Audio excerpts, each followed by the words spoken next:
MEMU ട്രെയിനിൽ ബോഗികളുടെ എണ്ണം കൂട്ടാൻ നടപടി. ആലപ്പുഴ വഴി പോകുന്ന മെമു ട്രെയിനുകളിലെ ബോഗികളുടെ എണ്ണം കൂട്ടാനായി റെയിൽവേ ബോർഡ് അനുവദിച്ച റേക്കുകളുടെ കമ്മീഷനിംഗ് നടപടികൾ പൂർത്തിയായി.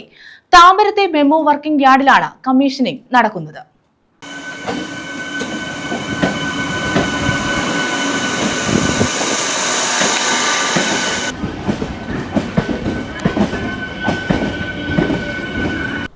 രണ്ടാഴ്ചയ്ക്കുള്ളിൽ റേക്കുകൾ തിരുവനന്തപുരം ഡിവിഷനിൽ എത്തിക്കാൻ നടപടികൾ പുരോഗമിക്കുകയാണ്. രാവിലെ 7:25 യാത്രക്കാർ തിങ്ങി നിറഞ്ഞു പോകുന്ന ആലപ്പുഴ എറണാകുളം മെമുവിലുൾപ്പെടെ ഈ പാതയിൽ യാത്രക്കാർ അനുഭവിക്കുന്ന അനിയന്ത്രിതമായ തിരക്കിന് കോച്ച് വർധനയിലൂടെ പരിഹാരമാകുമെന്നാണ് പ്രതീക്ഷ.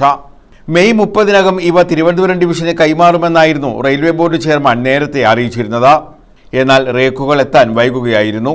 തീരദേശപാതയായ ആലപ്പുഴ വഴി പോകുന്ന 3 മെമു ട്രെയിനുകളിൽ 4 കോച്ചുകൾ വീതം ഉൾപ്പെടുത്താനാണ് തീരുമാനിച്ചിട്ടുള്ളത്. പുതിയ റേക്കുകൾ എത്തുന്നതോടെ മെമു ട്രെയിനുകളിലെ കോച്ചുകളുടെ എണ്ണം 12-ൽ നിന്ന് 16 മാറും. News bureau, Karunagappally.